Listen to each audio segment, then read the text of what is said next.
At dito nagsisimula ang Season 2. Isang tanawin ng lungsod sa gabi. Mga ilaw na kumikislap sa malayo.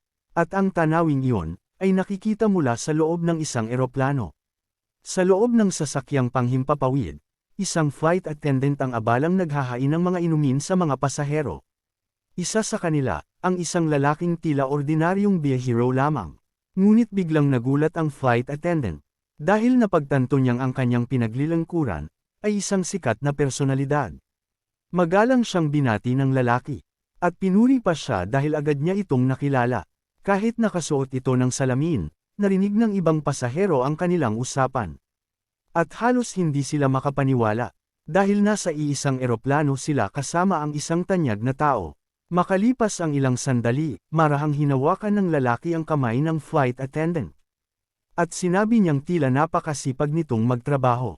Habang tinitingnan ang kanyang kamay, napansin niya ang makapal na patay na balat dito. Kaya pinayuhan niya itong mag-ingat sa trabaho. Ngunit may isang bagay na nakatawag sa kanyang pansin. Ayon sa lalaki, karaniwang hindi nagkakaroon ng ganoong kondisyon ang mga flight attendant.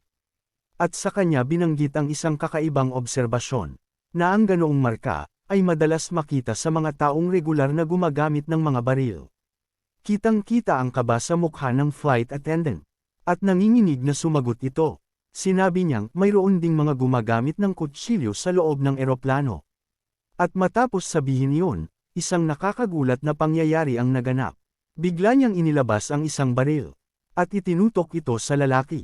Kasabay nito, tila naghanda na rin ang ilang pasahero para kumilos. At doon nagsimulang mabunyag ang katotohanan.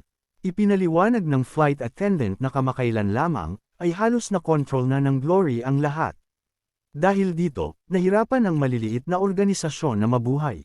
Ngunit para sa kanila, may pagkakataong nakatago sa gitna ng kaguluhan. Dahil kung mapapatamba nila kahit isang apostles lamang, maaari silang mamuhay ng komportable habang buhay. At doon nabunyag ang lahat. Ang sikat na pasaherong iyon, ay isa palang apostles ng Glory Club. Habang ang iba pang sakay ng eroplano, ay mga mamamatay taong nagmula sa iba't ibang organisasyon. Ngunit makalipas lamang ang ilang sandali, may napansin ang lalaki.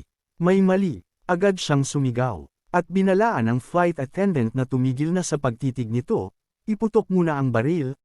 Ngunit nanatiling tahimik ang babae. Unti-unting nanginginig ang kanyang mga kamay. At sa loob-loob niya, paulit-ulit niyang tinatanong kung ano ang nangyayari. Ginamit niya ang buong lakas niya upang hilahin ang gatilyo. Ngunit hindi ito gumalaw, kahit kaunti, at sa isang iglap, nagbago ang atmosfera sa loob ng eroplano. Mula sa tensyon, patungo sa ganap na pagkalito. Dahan-daang nagsalita ang flight attendant. Ipinahayag ng flight attendant na sira na pala ang baril. Hindi ito maaaring magpaputok kahit pa hilahin ang gatilyo. Ngunit kahit ganoon, nakatutok pa rin ang iba't ibang arma sa apostles mula sa bawat direksyon. Parang anumang sandali, maaaring sumabog ang tensyon sa loob ng eroplano. Subalit sa halip na magpakita ng kaba, mahinahon siyang humakbang pasulong. Dahan-dahan, walang pag-aalinlangan, walang bakas ng takot, tumayo siya sa pinakagitna ng kabina. At sa kanya itinaas ang kanyang mga kamay. Parang isang taong alam na alam ang magiging kahihinatnan ng lahat. Pagkatapos nito, kumpiyansa niyang sinabi na kahit libo-libo, o 10,000 bala pa ang iputok laban sa kanya, wala ni isa man ang magkakaroon ng epekto. At halos kasabay ng mga salitang iyon, may nangyaring hindi inaasahan. Biglang yumanig ng napakalakas ang eroplano. Nagkagulo ang buong kabina. Nagtilapon ang mga pasahero sa iba't ibang direksyon. At sa loob lamang ng ilang saglit, tila nawalan ng kontrol ang lahat. Pagkaraan nito, ganap na tumaob ang eroplano. At nagsimula itong bumagsak pababa.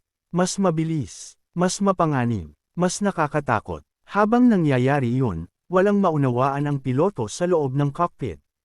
Hindi niya maintindihan kung ano ang nangyayari. Pakiramdam niya ay hindi na niya maigalaw ng maayos ang sarili niyang mga kamay. Para bang may puwersang pumipigil sa kanya. At habang sinusubukan niyang bawiin ang kontrol, nakarinig siya ng mga putok mula sa likurang bahagi ng eroplano. Mula mismo sa lugar ng mga pasahero. Ngunit hindi nagtagal ang ingay. Eksaktong 1 minuto matapos marinig ang unang putok, biglang bumalot ang katahimikan. Isang katahimikang mabigat, nakakailang, at tila may ipinahihiwatig na trahedya. At nang ipakita ang sumunod na tagpo, nabunyag ang resulta. Lahat ng pasahero sa loob ng eroplano ay tuluyan ng nabura. At sa gitna ng katahimikang iyon, muling nagsalita ang apostol. Sinabi niyang walang saysay kung daan-daan, libo-libo, o 10,000 tao pa ang naroon. Dahil ayon sa kanya, iisa lamang ang magiging wakas ng lahat. Pagkatapos noon, sa pilitan niyang binuksan ang emergency exit. At naghanda siyang tumalon palabas gamit ang parachute. Ngunit bago siya umalis, gumamit muna siya ng radyo. At doon niya sinabi na sa wakas ay dumating na rin ang hinihintay nilang oras. Ayon sa kanya, panahon na upang malaman kung ang kanilang pakay ay tunay ngang karapat-dapat paglaanan ng ganoong kalaking kapalit. Idinagdag pa niya na napakatagal na niyang hinihintay ang sandaling iyon. At para sa kanya, oras na upang tapusin ang lahat. Isang simpleng pahayag. Ngunit sapat upang maramdamang may mas malaking pangyayaring nakatago sa likod nito. Pagkatapos nito, biglang nagbago ang eksena. Mula sa kaguluhan sa himpapawid, patungo sa isang mas payapang tagpo. Dalawang estudyanteng babae ang makikitang masayang nag-uusap matapos ang klase. Karaniwang hapon, karaniwang usapan, at tila isang normal na araw lamang. Habang nagpapatuloy ang kanilang kwentuhan, may isang taong biglang tumawag sa isa sa kanila. At ang pangalang binanggit ay Hannah. Nang makita siya, napangiti si Peter. Sa unang tingin, tila tumatakbo si Hannah papunta sa kanya. Parang may matagal ng pananabik na muling magkikita sila. Ngunit sa susunod na sandali, nagbago ang lahat. Hindi huminto si Hannah sa harap niya. Hindi siya nilapitan. Hindi siya kinilala. Sa halip, dumiretso ito sa ibang lalaki. At doon niya tinawag ang lalaking iyon bilang kanyang ama. Tahimik lamang na pinagmasdan ni Peter ang eksena. Wala siyang sinabi, wala siyang ginawa, at marahil, ito ang isa sa mga sandaling nagpapaalala na hindi lahat ng sugat ay nakikita. May mga sakit na hindi dala ng laban, hindi dala ng panganib, kundi dala ng mga bagay na matagal nang nawala. Habang nakatingin siya sa eksenang iyon, tanging lungkot lamang ang kanyang naramdaman. At doon unti-unting nabunyag ang katotohanan. Lahat ng nangyari kay Hannah, lahat ng nakita niya, at lahat ng naramdaman niya, ay bahagi lamang pala ng isang panaginip. Isang panaginip na katatapos lamang niyang maranasan. Ngunit may isang bagay na nanatiling palaisipan. Hindi malinaw kung isa lamang ba itong ordinaryong panaginip. O baka naman, isang alaalang tunay na nangyari noon. Sa puntong ito ng kwento, wala pang malinaw na kasagutan. At isa ito sa mga misteryong iniiwan muna ng kwento para sa mga susunod na kabanata. Makalipas ang ilang sandali, muling nagpalit ng eksena ang kwento. Sa pagkakataong ito, isang konsyerto ang ipinapakita sa telebisyon. Ang tampok na mang-aawit ay si Seren. Mula sa bandang Rookie, at tila napakasigla ng buong palabas. Punong-puno ng enerhiya, at malinaw na patok sa mga kabataan. Isa sa mga nanunood nito ay si Simon. At kitang-kita kung gaano niya ito nagugustuhan.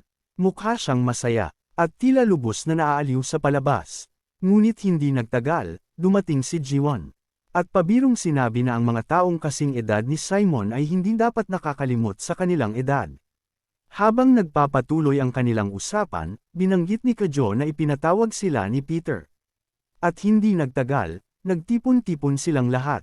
Pagkatapos nilang magtipon, agad na ipinakita ni Peter ang listahan ng mga kalaban na konektado kay Rafael. Ipinaliwanag niya na marami pa ring apostol si Rafael. May mga nakagrupo na, at malaki rin ang posibilidad na marami pa siyang itinatagong alas. Dahil dito, nais niyang ipaliwanag kung saan sila dapat magsimula upang maging mas epektibo ang kanilang pagkilos. Sa puntong iyon, nagtanong si Tadeo, bakit hindi na lamang nila direktang habulin si Rafael? Ngunit agad itong sinagot ni Peter. Ayon sa kanya, hindi pa iyon posible sa ngayon. Ipinaliwanag niya na tila naglaho si Rafael nang walang iniiwang kahit anong bakas. Walang impormasyon, walang lokasyon, walang kahit anong maaaring sundan. Nang marinig ito, naiinis na sinabi ni Simon na marahil ay natatakot lamang si Rafael sa kanila. Ngunit sumingit si Kajo, at ayon sa kanyang pagkakakilala kay Rafael, hindi ito ang uri ng taong basta na lamang mawawala ng walang dahilan. Sa halip, malamang na may mas malaki itong pinaplano sa likod ng lahat. At iyon ang dahilan kung bakit mas dapat silang maging maingat. Pagkatapos noon, hiniling ni Peter na ituon ng lahat ang kanilang pansin sa susunod niyang ipapakita. Ipinaliwanag niyang ito ang pangunahing dahilan kung bakit niya sila ipinatawag. At sa kanya ipinakita ang isang litrato. Larawan ito ng isang estudyante sa high school. Sa unang tingin, wala itong kakaiba. Mukha lamang siyang isang ordinaryong kabataan. Ngunit habang nakatingin dito, parang may naalala si Tadeo. Pakiramdam niya ay pamilyar ang mukha sa litrato. At doon ipinaliwanag ni Peter ang katotohanan. Ang larawang iyon ay isang lumang litrato ni Andreas noong bata pa siya. Isa sa mga apostol ng Glory. At bilang dagdag na paliwanag, sinabi ni Kadyo na sa hanay ng mga bagong apostol, may isang bansag na madalas ikinakabit kay Andreas. Isang pangalang sapat upang pukawin ang kuryosidad ng sinuman. Tinatawag siya ng marami bilang The Unknown Being. Pagkatapos noon, hiniling ni Peter sa lahat na ituon ang kanilang pansin sa isang detalye na maaaring hindi agad mapansin ng karaniwang tao. Hindi sa mukha, hindi sa ekspresyon, hindi sa taong nasa larawan, kundi sa unipormeng suot ng babaeng nakatayo sa likuran ni Andreas. At nang masusing tingnan ng grupo ang litrato, unti-unting nagbago ang kanilang mga mukha. Dahil nakilala nila ito, ang unipormeng iyon ay kaparehong unipormeng minsang isinuot ni Hannah. At dito natin makikita kung gaano kahalaga ang maliliit na detalye sa isang kwento. Minsan, hindi pangalan, hindi mukha, kundi isang simpleng piraso ng alaala ang nagiging susi sa mas malaking katotohanan. Doon din nabunyag na matagal nang nagsagawa ng sariling investigasyon si Peter. Tahimik, maingat, at walang sinasabihan. At mula sa lahat ng impormasyong kanyang nakalap, nakumpirma niyang buhay pa si Hannah. Dahil dito, lalo siyang naniwala na may alam si Andreas tungkol sa kanya. At marahil, higit pa sa inaakala ng lahat. Saglit na napatanong si Simon, sino nga ba talaga si Andreas? At bilang tugon, ipinaliwanag ni Kadyo na si Andreas ay isa sa pinakamisteryoso at pinakamahirap unawain na tao sa kanilang mundo. Isang taong halos walang bakas, halos walang impormasyon, at tila sadyang binuo upang manatiling anino. Ayon pa kay Kadyo, ang kakaunting impormasyong mayroon sila ay nagpapahiwatig na matagal nang sumusuporta si Andreas kay Rafael. At idinagdag naman ni Tadeo, na malaking bahagi ng naging pag-angat ni Rafael ay dahil sa tulong ng misteryosong apostol na ito. At kung iisipin, kapag may isang taong kayang manatiling hindi nakikita sa loob ng napakahabang panahon, madalas siyang mas mapanganib kaysa sa mga taong lantad ang kapangyarihan. Makalipas ang ilang sandali, hiniling ni Peter na muli nilang tingnan ang screen. At doon, sunod-sunod na lumitaw ang mga larawan. Isang bumagsak na eroplano, isang bus na nakasabit sa gilid ng isang napakataas na gusali, mga eksenang tila imposible, mga pangyayaring parang hindi dapat mangyari. Ngunit ayon kay Peter, iisa lamang ang may kagagawa ng lahat ng iyon. Si Andreas. Napakunot ang noo ni Simon. Nagtaka siya kung may kakayahan bang katulad ng telekinesis si Andreas. At kung mayroon man, paano ito gumagana?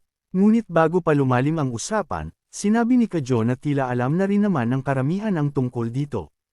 At agad namang pinabalik ni Peter ang kanilang atensyon sa screen. Maya-maya, muling ipinalabas ang footage mula sa konsyerto ni Seren. Isang masiglang entablado, maliwanag na ilaw, at libu-libong matang nakatingin sa iisang direksyon. Pagkatapos, inihayag ni Seren na malapit nang umakyat sa entablado si Anduan. At sa mismong sandaling iyon, tila may biglang nagdugtong-dugtong na mga piraso ng palaisipan sa isip ni Simon. Doon niya napagtanto ang katotohanan. Si Anduan, at si Andreas, ay iisang tao. Ang tinatawag na unknown being. Ang taong minsang nakapasok sa Flight 708. At ang taong naiugnay sa pagkatalo ng 385 killer, sa loob lamang ng 1 minuto. At doon din nabunyag na siya ang ikalawang apostol ng Glory Club. Isang nilalang na kilala ng marami, ngunit hindi kailanman tunay na nauunawaan. Dahil hanggang ngayon, halos walang nakakaalam ng tunay niyang kakayahan. At marahil, iyon mismo ang dahilan kung bakit napakadelikado niya. Napatanong si Tadeo, paano nagawang maging apostol ng Glory Club ng isang taong napakasikat? Ngunit kalmado lamang na sumagot si Peter. Kung iyon ang nais nilang malaman, mas mabuting ipagpatuloy lamang nila ang panunood. Dahil ang mga sagot, ay unti-unti ring lalabas. Samantala, sa gitna ng programa, napuno ng kuryosidad si Seren. At tinanong niya si Duan kung mayroon bang taong namimiss niya. Baka raw isang minamahal, o isang matandang kaibigan. Bahagyang napangiti si Duan, at tila medyo nahiya, ngunit inamin niyang higit pa roon ang kahulugan ng taong iyon para sa kanya. Sinabi rin niyang maaaring may ilan sa kanyang mga kaibigan ang kasalukuyang nanunood ng palabas. Kaya naman, kaunti lamang ang kanyang sasabihin. At pagkatapos, sa mas seryosong tono, direkta niyang sinabi sa buong mundo, na namimiss niya ang isang taong nagngangalang Hana. Sa sandaling marinig iyon ni Simon, agad siyang nenes. At tila gusto niyang kumilos kaagad. Ngunit mabilis siyang pinigilan ni Peter. At sinabi nitong maghintay muna, manood muna, at unawain muna ang buong sitwasyon. Dahil minsan, ang pinakamalaking pagkakamali ay ang paghusga bago makita ang buong larawan. Pagkatapos noon, isang nakakagulat na detalye ang lumabas. Ipinaliwanag ni Duan na ang tinutukoy niyang Hana ay ang kanyang pinakamamahal na aso. Ang kasama niya sa mga paglalakad tuwing umaga, at isa sa mga nilalang na pinakamahalaga para sa kanya. Ngunit ayon sa kanya, matagal na niya itong hindi nakikita.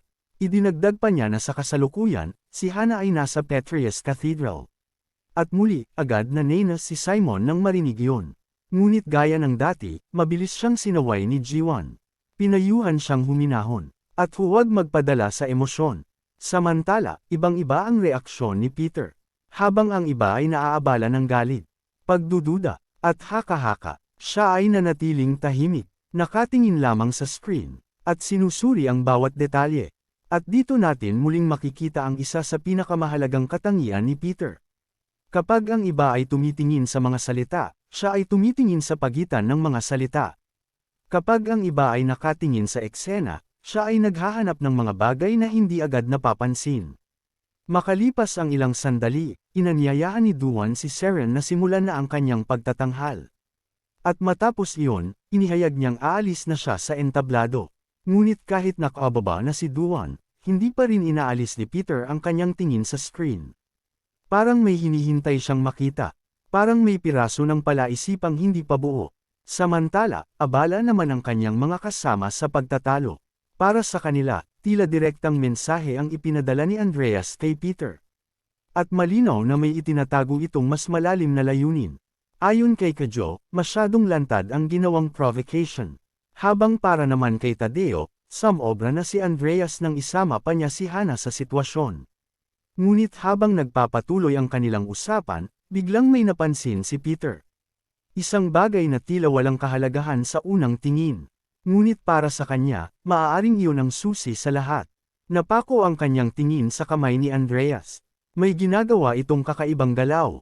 Parang isang senadoryas. Parang isang lihim na code. O marahil, isang mensaheng tanging iilang tao lamang ang makauunawa. At kasabay nito, biglang nagkagulo ang mga tao sa venue. May mga nagsimulang tumuro paitaas. May mga sumisigaw. May mga natataranta. At halos sabay-sabay nilang sinigawan si Seren. Pinatitingala siya sa itaas ng entablado. At nang tumingin ang lahat, doon nila nakita ang nakakatakot na eksena. Ang mga ilaw na nakasabit sa ibabaw ng stage ay nagsimulang bumagsak. Isa-isa, mabilis, at walang babala. Sa loob lamang ng ilang segundo, direkta itong bumagsak patungo sa kinaroroonan ni Seren. At agad na bumalat ang makapal na usok at alikabok sa buong entablado. Nagtilian ang mga tao, nagkagulo ang venue, at nagsimulang magtanong ang lahat, ligtas pa ba si Seren? May nangyari ba sa kanya? Maging si Peter, ay napatahimik. Tahimik niyang pinagmasdan ang nangyayari. At marahil, sinusubukang i-connecta ang bawat piraso ng impormasyon sa kanyang isip. Makalipas ang ilang sandali, biglang tumayo si Simon. At agad niyang sinabi na imposible iyon. At doon nabunyag ang susunod na detalye. Buhay si Seren. Ligtas siya. At ayon sa nakita nila, tila si Andreas mismo ang dahilan kung bakit siya nakaligtas. Hindi nagtagal, at tuluyan nang naputol ang broadcast. Nawala ang signal, at naiwan ang lahat na may mas maraming tanong kaysa sagot. Napansin ni Tadeo na tila napakanggranding paraan iyon ng pag-anyaya. Ngunit para kay Peter, iba ang kanyang iniisip. Matapos ang ilang sandaling katahimikan, tinanong niya ang lahat kung malinaw ba nilang nakita ang buong pangyayari. At sa kanya ibinahagi ang kanyang hinala. Kung tama ang kanyang pagsusuri, ibang klase si Andreas. Hindi siya katulad ng mga nakalaban nila noon. At posibleng iba rin ang magiging wakas ng labanang ito. Sa unang tingin, tila si Andreas ang dahilan ng pagbagsak ng mga ilaw. At dahil dito, ipinagpalagay ni Jiwon na baka may kakayahan itong katulad ng telekinesis. Isang kapangyarihang kayang gumalaw ng mga bagay nang hindi hinahawakan. Ngunit agad itong tinutulan ni Tadeo. At sinabi niyang dapat nilang panoorin muli ang replay. Dahil may isang mahalagang detalye na hindi napansin ng karamihan. Ayon kay Tadeo, hindi ang ilaw ang unang gumalaw, kundi ang kamay ng idol. Si Seren, kung pagmamasdan ng mabuti, may hawak siyang remote control sa kanyang kanang kamay bago nangyari ang insidente. At ilang segundo lamang matapos iyon, naganap ang aksidente. Habang si Andreas naman, ay tila handang-handa na sa magiging resulta. At dito nagsimulang mabuo ang mas malaking larawan. Napansin ni Peter ang isang detalyeng hindi nakita ng karamihan. Isang detalyeng sapat upang baguhin ang kanyang buong pagsusuri tungkol kay Andreas. Dahil para kay Peter, hindi telekinesis ang kakayahang taglay ng lalaking iyon. Hindi niya direktang ginagalaw ang mga bagay. Hindi niya pinapalutang ang mga ito. At hindi rin niya basta-basta binibali ang mga batas ng pisika. Sa halip, may mas tahimik, mas mapanganib, at mas mahirap mapansing kapangyarihan sa likod ng lahat. Hypnosis. Ayon kay Peter, lahat ng insidenteng konektado kay Andreas hanggang ngayon ay may iisang pagkakatulad. Hindi kailanman nagmukhang may taong sapilitang pinakikilos. Walang nakikitang puwersa, walang hayagang kontrol. Sa unang tingin, tila kusang nangyayari ang lahat. Ngunit kung susuriing mabuti, hindi mga bagay ang tunay na gumagalaw. Mga tao. At iyon ang mas nakakatakot. Dahil kung tama ang kanyang hinala, hindi kapaligiran ang kinokontrol ni Andreas, kundi ang mismong mga taong nasa paligid niya. Nang marinig ito, halatang hindi agad makapaniwala si Jiwon. Nagtaka siya kung posible bang may sigawa ang hypnosis sa ganoong kadaling paraan. Para sa kanya, parang imposibleng mangyari ang ganoong klaseng impluensya. Ngunit agad siyang sinagot ni Peter. At walang pagdududa sa kanyang tinig. Sinabi niyang posible iyon, at ayon pa sa kanya, may isang angkan na kilala sa paggamit ng ganoong uri ng kakayahan. Pagkatapos, ibinunyag niya ang mas nakakagulat na bahagi. Ayon sa kanyang pagsusuri, ang kakayahang taglay ni Andreas ay isang uri ng Demon's Curse.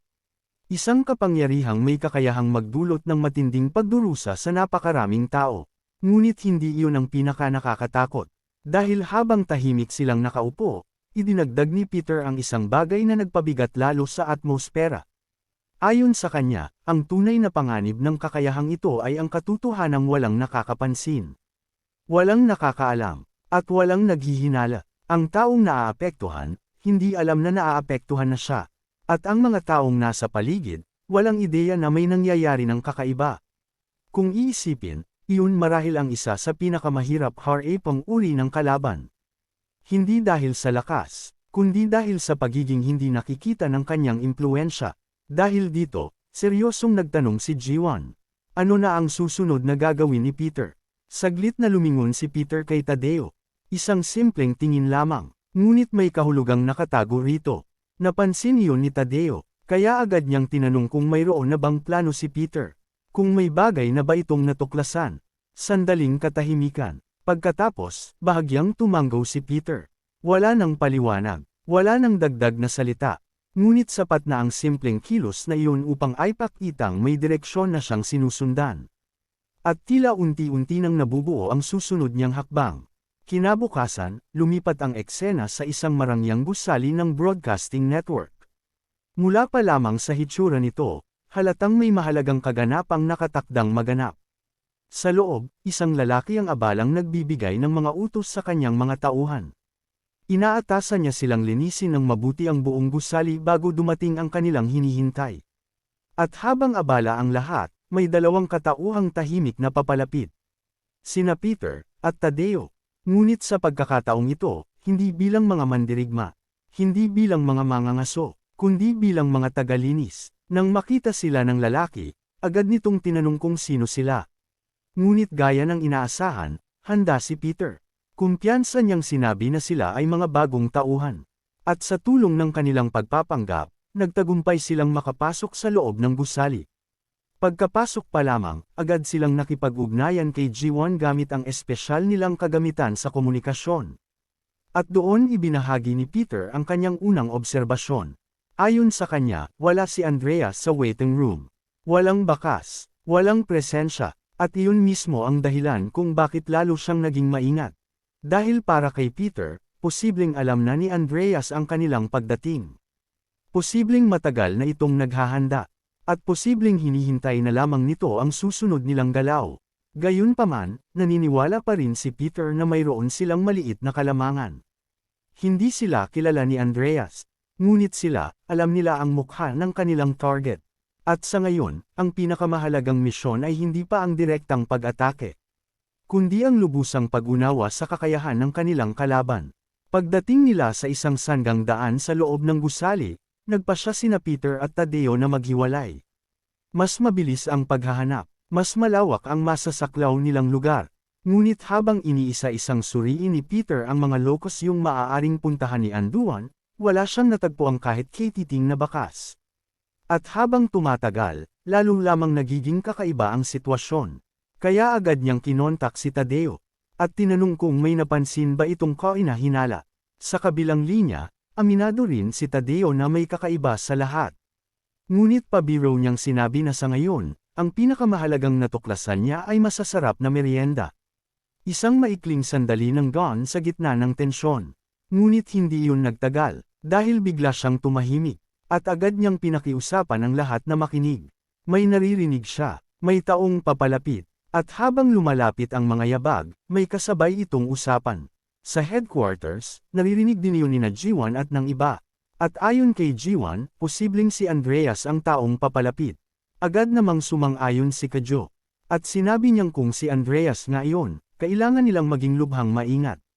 Sa puntong iyon, balak sana ni Tadeo na ipaalam muna kay Peter ang sitwasyon bago gumawa ng anumang hakbang. Ngunit bago pa man niya magawa iyon, isang hindi inaasahang pangyayari ang naganap.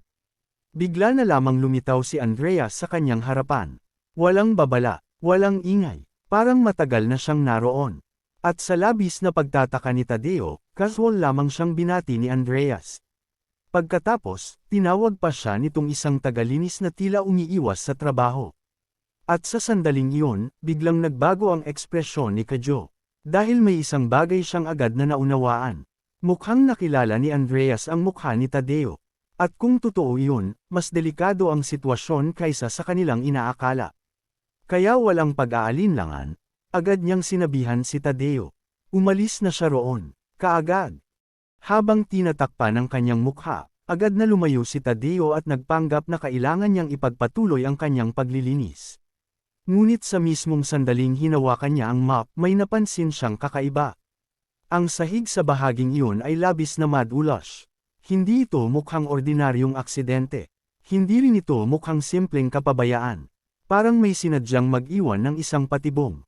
At habang pinananatili ang isang magaan na usapan, nagkomento si Tadeo na hindi dapat malagay sa panganib ang isang taong kasing halaga ni Anduan dahil lamang sa ganoong bagay. Ngunit sa likod ng kanyang mga salita, patuloy siyang nagmamasid. Patuloy siyang nagsusuri. Dahil habang mas tinitingnan niya ang paligid, mas lalo niyang nararamdamang may mali. Parang ang langis ay hindi basta natapon. Parang sadyang inilagay iyon sa lugar na iyon.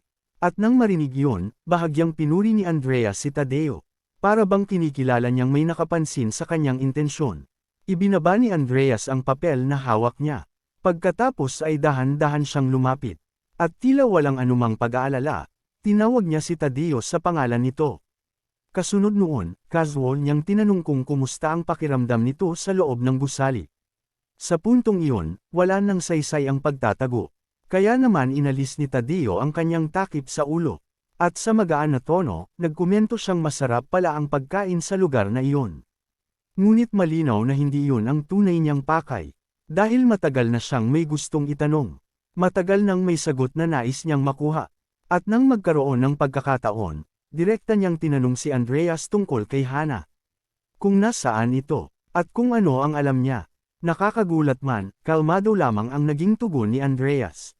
Ayon sa kanya, hindi naman mahirap ibigay ang impormasyong iyon. Ngunit bago nila pag-usapan si Hana, dapat muna raw tapusin ni Tadeo ang kanyang paglilinis. At doon, may isa pang detalye ang napansin ni Tadeo. Ang kanyang sapatos, ay natatakpan na pala ng langis. At sa isang iglap, nabuo ang larawan sa kanyang isip. Napangiti siya ng bahagya, dahil malinaw na ngayon ang layunin ng patibong. Hindi para sugatan siya, kundi para limitahan ang kanyang paggalaw, para gawing mas mahirap ang bawat hakbang.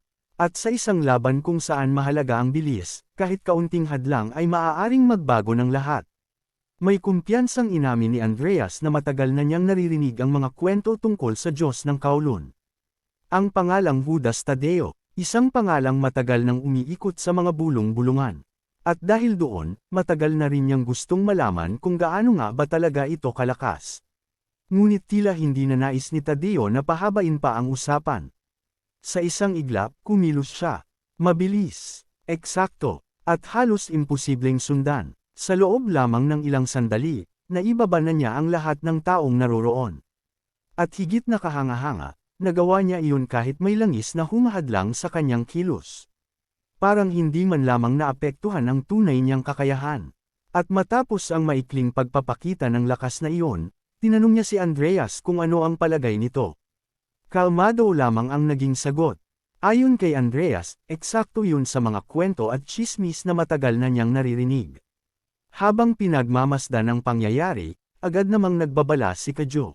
Mas mabuting umatras muna. Dahil hanggang ngayon, hindi pa nila lubos na nauunawaan ang kakayahan ni Andreas. Ngunit iba ang pananaw ni Simon.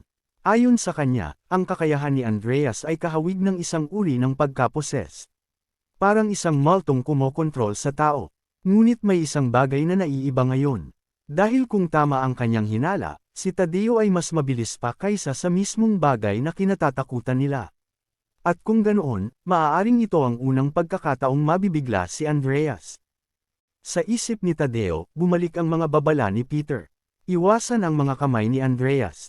Iwasan ang direktang pakikipaglaban. At huwag susubukang unawain ang kanyang kakayahan habang nasa gitna ng panganib. Dahil hindi pa nila alam kung paano talaga ito gumagana. At sa harap ng ganoong misteryo, ang pagiging maingat ay mas mahalaga kaysa sa pagiging matapang. Pagkatapos, matamang tinitigan ni Tadeo si Andreas. At direkta niyang tinanong kung bakit nito piniling itago ang tunay nitong kakayahan. Narinig na niya ang mga usap-usapan, na ang kapangyarihan nito ay parang pagkaposes ng isang multo. At tila alam na ni Andreas na may napagtanto na ang kanyang kalaban.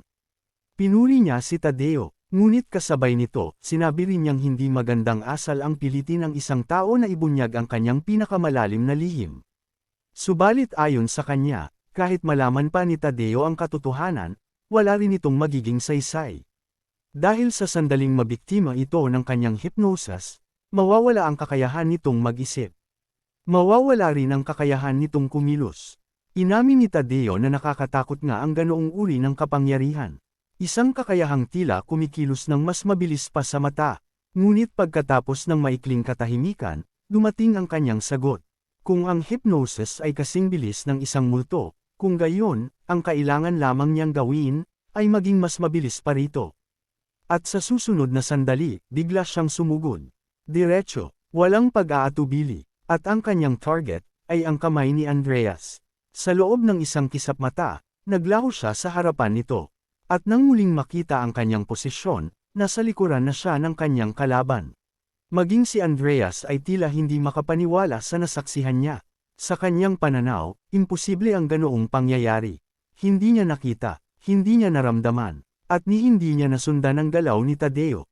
Doon niya napagtanto na bago pa man siya makarespond, natama na pala ni Tadeo ang isa sa kanyang mga darili at kamay. At bago pa tuluyang makabawi si Andreas at makapagbigay ng ganting galaw. Tahimik ngunit puno ng kumpiyansang ipinahayag ni Tadeo na saan man balaki ni Andreas na kumilos, ang lugar na iyon ay sakop na ng kanyang teritoryo. Isang pahayag na hindi lamang tungkol sa lakas, kundi tungkol sa ganap na kontrol sa laban. Sa mismong harapan ni Andreas, nakita niya ang tuhod ni Tadeo na mabilis na papalapit. Nakita niya ito, ngunit iba ang makita, sa makarespond. Dahil bago pa man makagalaw ang kanyang katawan, isang napakalakas na sipa ang tumama sa kanya. Sa isang iglap, tumilapon si Andreas ng napakalayo, at malakas na bumangga sa pader. Sa puntong iyon, mistulang si Tadeo ang ganap na naghahari sa labanan. Walang pag-aalinlangan, walang pag-aatubili, at sa paningin ng mga nakasaksi, tila isa itong lubos na one-sided na dominasyon.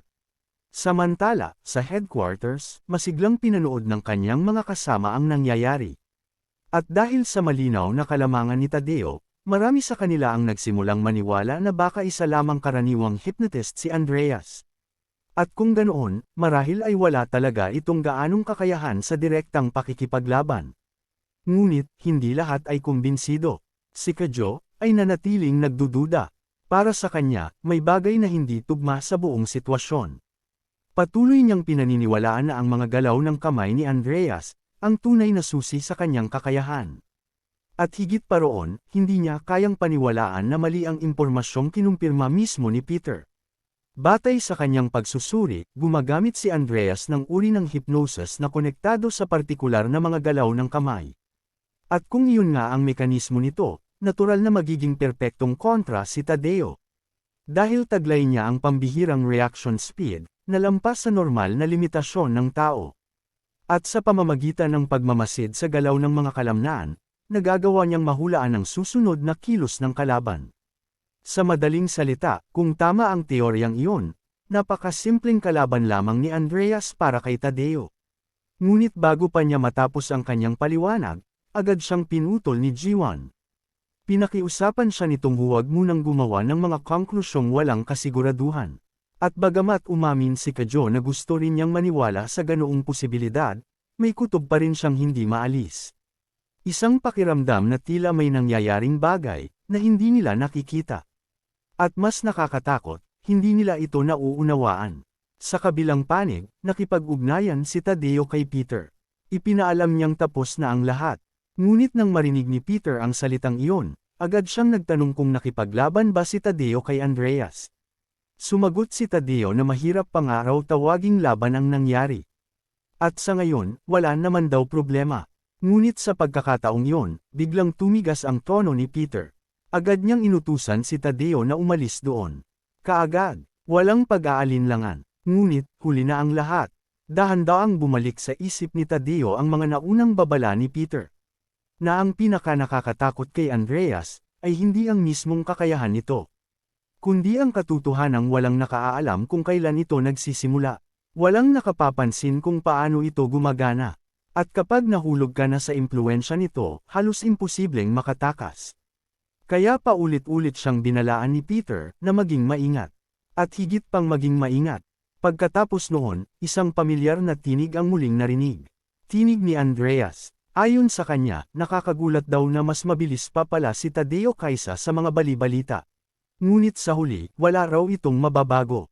Sapagkat ayon mismo sa kanya, siya ay isinilang mula sa takot ng sangkatauhan. At dahil doon, kahit hindi siya makita, kahit hindi siya mahawakan, kung nanaisin niya, maaari niyang pilitin ang isang tao na wasakin ang sarili nitong buhay. At doon, unti-unting nagbago ang paligid. Parang nalubog tayo sa kailaliman ng isipan ni Tadeo. Isang alaala mula sa nakaraan, ang muling bumukas. Sa alaalang iyon, kausap niya si Peter. At doon niya inamin na pakiramdam niya, natupad na niya ang kanyang paghihiganti para sa ama. At nabigyan na rin niya ng kapayapaan ang alaala ng kanyang ina. Ngunit matapos makamit ang lahat ng iyon, may naiwan na kakaibang kawalan. Tuwing siya'y nagigising sa umaga, naiisip niya kung may saysay pa ba ang lahat ng kanyang pagsasanay. Dahil mas madalas niyang maramdaman ang kahungkagaan, kaysa ang pagnanais na magpatuloy.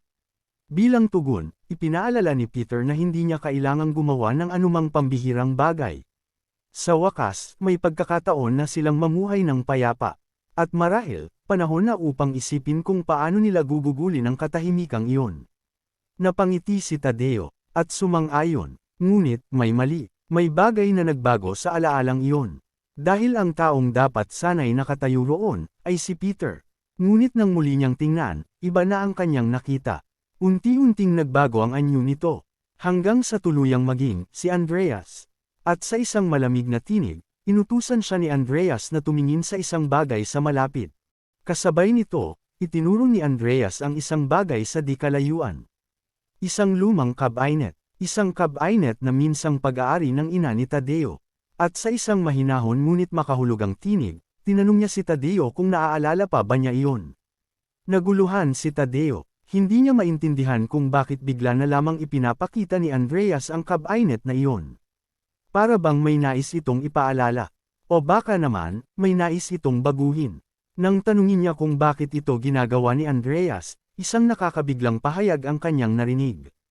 Ayon kay Andreas, dapat daw ay alam na ni Tadeo ang katotohanan. Na ang taong responsable sa pagkamatay ng kanyang ina, ay si Peter. At doon, biglang natigilan si Tadeo. Dahil may mali, may isang bagay na hindi tugma sa kanyang mga alaala. Sa pagkakatanda niya, hindi si Peter ang tunay na may kagagawan nito. Kaya naman sandaling binalot siya ng pagkalito. Ngunit hindi umatras si Andreas. Sa halip, seryoso nitong inutusan si Tadeo na tumingin ng mas mabuti. Mas mabuti, mas malalim, at mas matagal. Pagkatapos nito, dahan-dahang bumukas ang pintuan ng cabinet. Unti-unti, parang may inilalantad na lihim na matagal nang nakatago. At sa mismong sandaling iyon, nagbago ang ekspresyon ni Tadeo. Mula sa pagkalito, patungo sa matinding pagkabigla. At mula sa pagkabigla, patungo sa lubos na hindi makapaniwala. Parang gumuho ang buong mundo sa kanyang harapan. Napuno ng luha ang kanyang mga mata. At hindi nagtagal, napasigaw siya habang umiiyak. Paulit-ulit niyang tinawag ang kanyang ina. Dahil sa kanyang nakikita, isang eksenang hindi niya kailanman inakalang masasaksihan. Sa harapan niya, lumitaw si Peter. At sa larawang ipinapakita sa kanya, tila si Peter ang umaatake sa kanyang ina. Higit pa roon, nakita niya itong may ngiti sa labi. Isang ngiting parabang nasisiyahan sa nangyayari. At dito lalong naging mapanganib ang sitwasyon. Dahil para kay Tadeo, ang lahat ng kanyang nakikita ay tila tunay. Walang duda, walang pag-aalinlangan, at walang dahilan upang questionin ito. Kung susuriin natin ang eksenang ito, makikita kung gaano kalalim ang naging epekto ng impluwensya ni Andreas. Hindi ito simpleng pag-atake sa katawan. Hindi rin ito basta laban ng lakas. Kundi isang pag-atake sa pananaw, sa emosyon, at sa mismong pundasyon ng mga alaala ng isang tao. At kapag ang isang tao ay nagsimulang magduda sa sarili niyang katotohanan, doon nagsisimulang mabasag ang kanyang mundo. At sa sandaling iyon, dahil naniniwala siyang totoo ang lahat ng kanyang nasaksihan, unti-unting napalitan ng matinding galit ang kanyang pagkalito.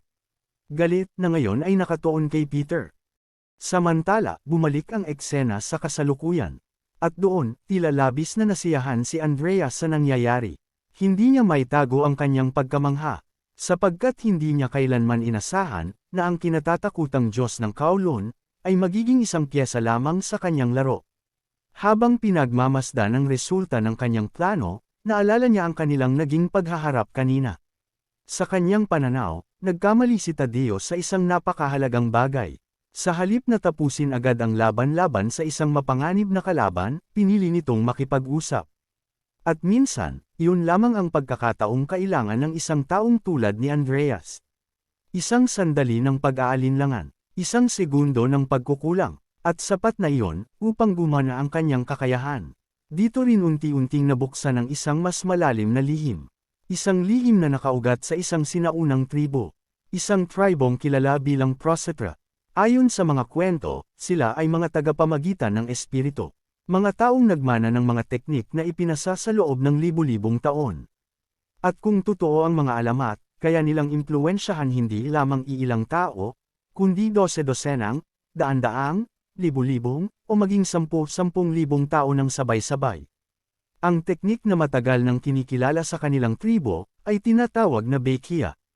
Ngunit ang mas nakakagulat, ay ang pahiwatig na ito raw ang unang pagkakataon na ginamit mismo ni Andreas ang teknik na iyon. At kahit may mga taong kayang labanan ang impluwensya nito sa pamamagitan ng napakalakas na mental fortitude, nagulat pa rin si Andreas. Dahil kahit nasa ilalim ng epekto ng kanyang kakayahan, nakapag-atake pa rin si Tadeo. At para sa kanya, iyon ay isang bagay na halos imposibleng maipaliwanag. Paano makagagalaw ang isang tao ng ganoon kabilis? Paano niya nagawang sumuway sa isang bagay na dapat ay kumokontrol na sa kanyang isip? Ngunit sa kabila ng lahat, naniniwala si Andreas na hindi pa rin nauunawaan ni Tadeo ang tunay na nasa likod ng Bekia. At marahil, iyon ang pinakamapanganib na bahagi nito. Hindi ang mismong teknik, kundi ang mga lihim na nakatago sa likod nito. Inamin din ni Andreas na hindi niya alam ang lahat ng ginawa ni Tadeo habang nasa panig ito ni Peter. Ngunit para sa kanya, ang pagkakaroon ng kontrol kay Tadeo ay parang pagkakaroon ng isang phoenix. Isang napakahalagang alas, isang sandata na maglalapit sa kanyang tunay na target. Si Peter, samantala, sa kabilang panig ng operasyon, nagsimulang kabahan si Simon. Bigla na lamang kasing nawala si Tadeo sa kanilang pagmamanman.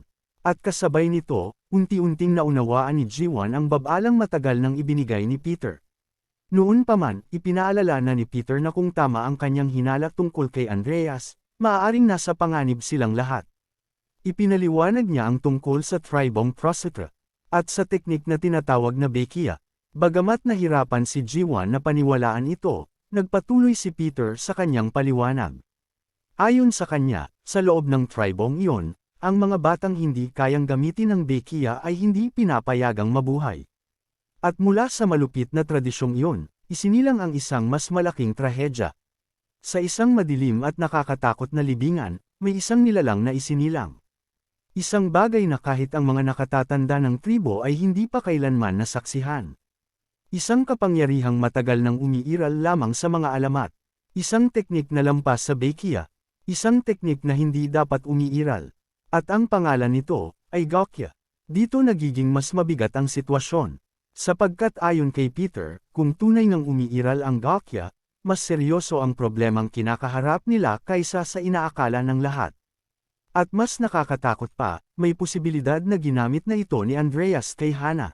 Pagbalik sa kasalukuyan, handa nang ibigay ni Andreas ang unang utos sa kanyang bagong kontroladong tauhan. Alam niyang nasa loob pa rin ng gusali si Peter. Tahimik, maingat, at nagtatago sa bawat anino. Ngunit hindi iyon naging dahilan para mag-alala siya. Sapagkat para kay Andreas, nakakuha na siya ng isang napakahusay na asong pangangaso. At ang asong iyon, ay si Tadeo. Kaya't iniutos niya rito na hanapin si Peter, at pigilan itong makagalaw. Ilang sandali pa, lumipat ang eksena sa silid ng CCTV ng istasyon ng pagsasahimpapawid. Tahimik na pinagmamasdan ni Andreas ang mga monitor. At doon, may isang kaina-hinalang tao ang kanyang napansin. Agad niyang inutusan ang operator na sundan ang bawat galaw nito. Dahil sa sombrero at maskarang suot ng taong iyon, hindi niya agad matukoy ang pagkakakilanlan nito. Ngunit sa kabila ng lahat, tila kontento siya. Sapagkat sa kanyang pananaw, epektibong gumana ang pin na ginawa niya gamit si Hana. At, alam na niya, na nasa loob mismo ng gusaling iyon si Peter. Ngunit sa kabila ng lahat ng surveillance, lahat ng paghahanap, at lahat ng paghahandang ginawa niya, hindi pa rin niya matukoy kung sino sa mga taong naroon ang tunay na Peter. Napakahusay ng pagkakubli nito, napakalinis ng pagtatago nito, at marahil, sa isip ni Peter, siya ang may kalamangan sa laban na ito. Ngunit para kay Andreas, hindi magiging ganoon kadali ang lahat. Sa mismong oras na iyon, dalawang tao ang matagumpay na nakapasok sa gusali bilang mga ordinaryong janitor. At isa sa kanila, ay si Tadeo. Ang mahalagang detalye, si Tadeo lamang ang taong nasa loob ng gusali na kayang makilala si Peter. At sa kabilang banda, si Tadeo rin ang nag-iisang taong personal na kilala ni Peter sa loob ng lugar na iyon. Isang koneksyong maaaring maging susi, o maging kapahamakan. Samantala, patuloy na nakatatanggap ng mga tagubilin si Peter mula sa kanyang mga kasama. Agad siyang pinayuhan na hanapin si Tadeo.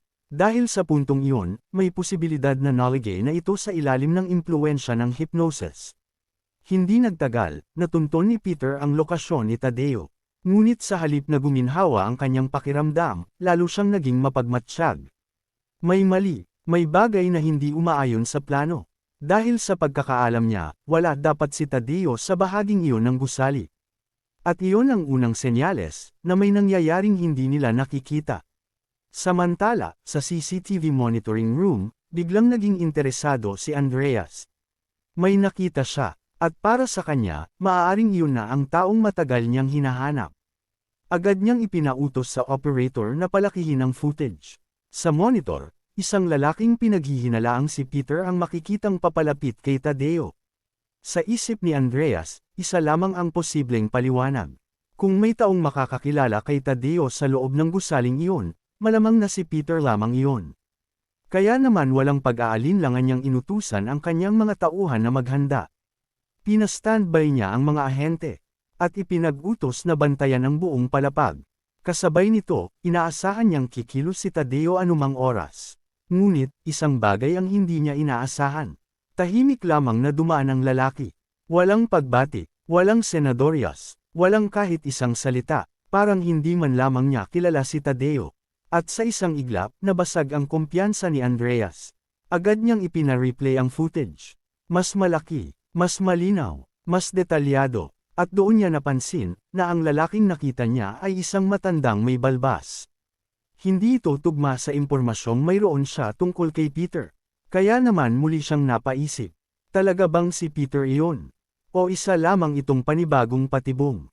Habang nalilito si Andreas, nanatiling tahimik si Tadeo. Pinagmamasdan lamang niya ang lalaking dumaan. Walang emosyon, walang reaksyon. At iyon mismo ang lalong nagpabigat sa sitwasyon. Sa huli, pinabalik muna ni Andreas si Tadeo. Makalipas ang ilang sandali, nakapasok si Peter sa isang silid na tila ginagamit bilang bodega. Doon niya inalis ang kanyang pagkakakubli. At sa sandaling iyon, ipinaalam niya sa kanyang mga kasama ang isang nakakabahalang conclusion. Sa tingin niya, nahipnotisa na si Tadeo. Agad namang nagtanong si Jiwon kung paano niya nasabi iyon nang may ganoong katiyakan. At doon, isiniwalat ni Peter ang isang mahalagang detalye. Bago pa man magsimula ang operasyon, nagkasundo sila ni Tadeo sa isang lihim na pagkakakilanlan. Isang simpleng senadoryas, ngunit sapat upang makilala ang isa't isa kahit sa gitna ng kaguluhan. Kapag nagkita sila, hahawakan ni Peter ang sarili niyang leeg. At si Tadeo naman, hahawak sa sarili niyang ulo. Iyon ang kanilang palatandaan. Iyon ang kanilang kasunduan. At higit sa lahat, iyon ang kanilang proteksyon laban sa panlilinlang. Ipinaliwanag ni Peter na kung sakaling magkita sila at hindi may segoa ang napagkasunduang senadoryas, iisa lamang ang maaaring kahulugan nito. May mali, at malamang na ang taong iyon ay nasa ilalim na ng hypnosis. Sa kanilang nakaraang pag-uusap, naunawaan naman ni Tadeo ang kahalagahan nito. Sa katunayan, tila sabik pa nga siyang mahuli si Andreas sa lalong madaling panahon. Ngunit bago sila tuluyang maghiwalay, may isang tanong na ibinato si Peter. Tahimik, simple, ngunit mabigat. Tinanong niya kung handa ba talaga si Tadeo sa anumang maaaring mangyari. Dahil sa laban na ito, walang kasiguraduhan. At may posibilidad na may isa sa kanila ang malagay sa tunay na panganib. Nang marinig iyon, nagtanong si Tadeo kung nagdududa ba si Peter sa kanyang kakayahan. Ngunit kalmado lamang ang naging sagot ni Peter. Ayon sa kanya, ang hypnosis ay hindi usapin ng lakas. Hindi rin ito usapin ng husay sa pakikipaglaban. At maingat na pinayuhan ni Peter si Tadeo na umatras na lamang at iwan ang operasyon. Sa loob ng ilang sandali, nananatiling tahimik si Tadeo. Ngunit pagkatapos ng maikling katahimikan na iyon, napatawa siya ng bahagya. At sa tono ng isang taong matagal nang nakapagpasya, sinabi niyang hindi talaga nauunawaan ni Peter ang kanyang nararamdaman. Para kay Tadeo, hindi kailanman naging hadlang ang takot. Hindi siya natatakot pumasok sa gusaling iyon.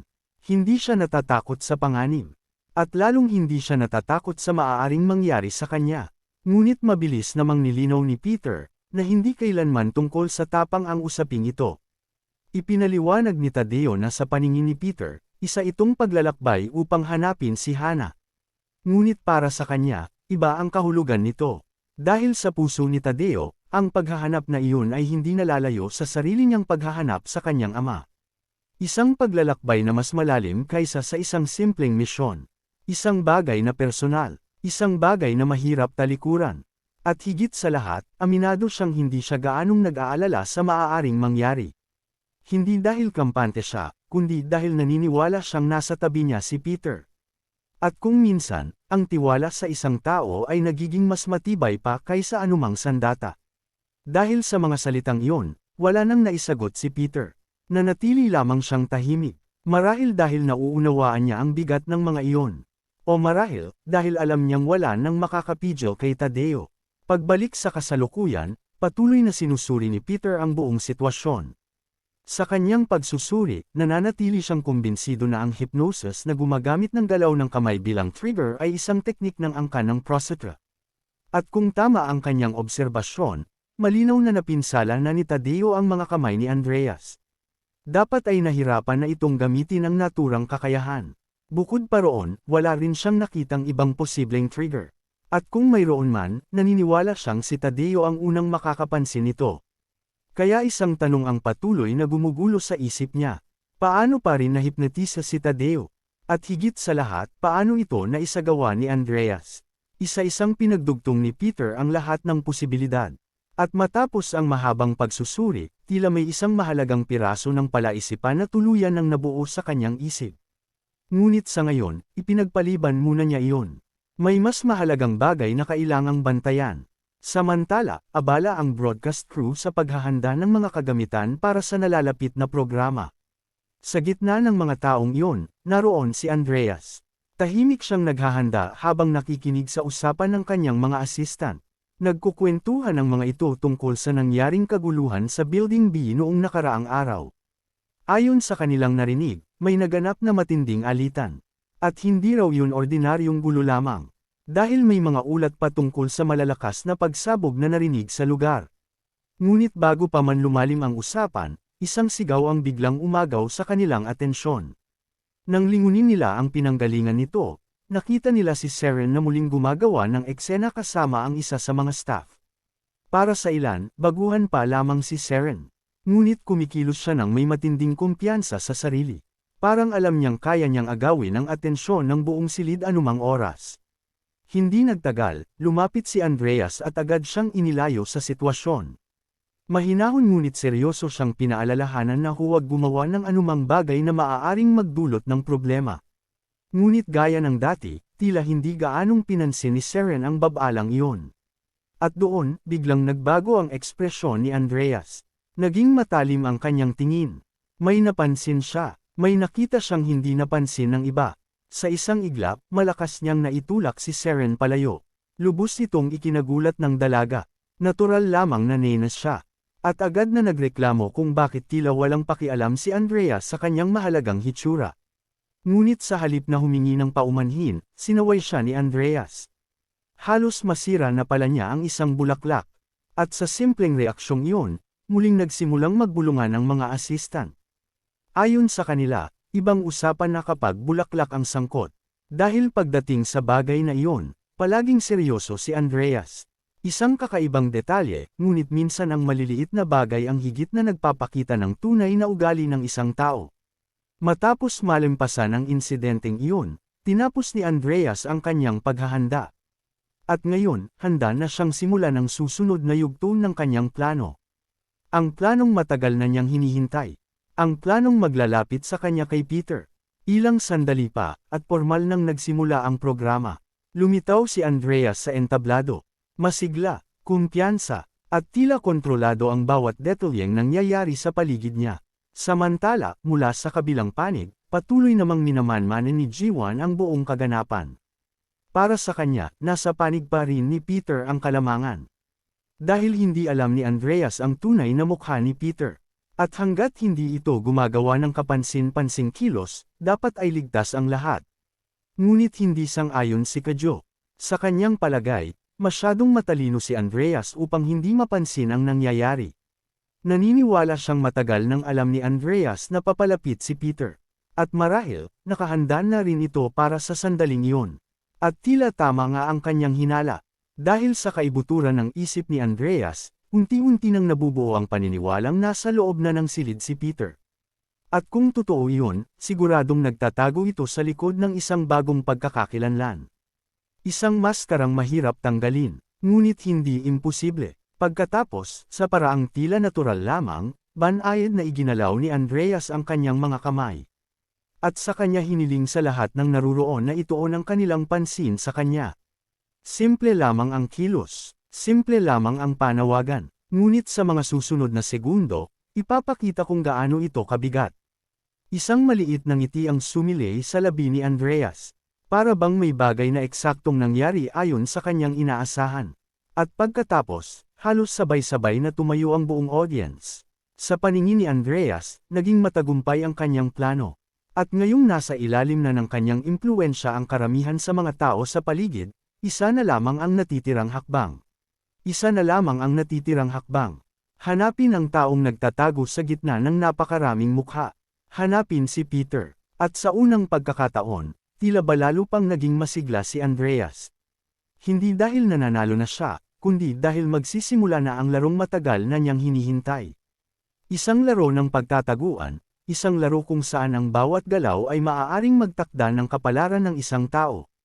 Samantala, sa kabilang panig ng operasyon, unti-unting napapalitan ng pagkabahala ang katahimikan sa headquarters. Hindi makapaniwala si Jiwon. Paano nagawa ni Andreas na kontrolin ang ganoon karaming tao ng sabay-sabay? At higit sa lahat, bakit pakiramdam niya ay may mas malaking panganib na paparating? Dahil dito, biglang nagpahayag si Kyo na susundan na niya si Peter. Ngunit agad siyang pinigilan ni Simon. Ayon sa kanya, kung ipinag-utos ni Peter na manatili sila roon, malamang ay may dahilan ito. At kung may isang bagay na sigurado si Simon, iyon ay ang katotohanang hindi kailanman kumikilos si Peter ng walang plano. Habang nag-aalala ang lahat, si Peter naman ay tahimik na nagmamasid. Patuloy niyang sinusuri ang bawat detalye, bawat kilos, bawat galaw, bawat posibleng pahiwatig. Ngunit hanggang ngayon, isa pa rin ang natutuklasan niya. Ang mga kamay ni Andreas. Wala pa rin siyang nakikitang ibang posibleng trigger. At dito lalong lumalim ang misteryo. Kung ganoon, paano nahipnotismo si Tadeo? Si Tadeo, isang taong halos hindi mapantayan ng reflexes. Isang mandirigmang kayang makita ang pinakamaliit na pagbabago sa kilos ng kalaban. Kung may kakaibang nangyari, dapat ay napansin niya iyon. Ngunit hindi, at iyon ang bahaging hindi maunawaan ni Peter. Pagkatapos, may isa pang bagay na napansin si Jiwon. Isang tanong na tila matagal nang nakatago sa likod ng lahat. Kung talagang gumagamit si Andreas ng ganoong kakilakilabot na kakayahan, bakit niya ito ginagawa ng lantaran sa loob ng isang istasyon ng telebisyon? Bakit dito? At bakit ngayon? Sa mismong oras na iyon, lumapit si Andreas sa entablado. Magalang niyang pinasalamatan ang mga manunood na dumalo sa rehearsal. Ngunit sa likod ng ngiting iyon, tila may nakatagong layunin. Isang layuning hindi pa nakikita ng karamihan. Pagkatapos ay inanunsyo niya na may espesyal siyang regalo para sa lahat. At ang regalo raw na iyon, ay nasa kaong nakalagay sa tabi ng bawat upuan. Isa-isang binuksan ng mga tao ang kanilang mga kahon. At sa gitna ng mga iyon, binuksan din ni Peter ang kanya. Ngunit sa mismong sandaling iyon, nanlaki ang kanyang mga mata. Dahil ang laman ng kahon, ay hindi simpleng regalo, kundi isang baril. Isang baril na tila handa nang gamitin anumang oras. At doon, agad na naunawaan ni Peter ang tunay na plano ni Andreas. Hindi ito palabas. Hindi ito simpleng pananakot. Ito ay isang bitag. At maaaring siya ang tunay na target. Kasunod nito, iniutos ni Andreas sa lahat na kunin ang kanilang mga baril ng maingat. Ipinaliwanag niyang iisa lamang ang bala sa bawat isa. At pagkatapos, hiniling niyang hintayin nila ang kanyang susunod na utos. Sa ibabaw ng entablado, nakangiti lamang siya. Ngunit sa kanyang isipan, tila alam na niya ang magiging resulta. Kung ibibigay niya ang signal, maaaring sabay-sabay na magwakas ang kapalaran ng daan-daang taong nasa harapan niya. Ngunit kung may isang taong makakaligtas, kung may isang taong tatangjing sumunod, malamang na iyon ay si Peter. Sa headquarters, tuluyang nagpanik ang grupo. Samantalang si Peter, unti-unting napuno ng inis. Sa bigat pa lamang ng hawak niyang armas, halatang hindi ito biro. At lalong malinaw na seryoso ang sitwasyon.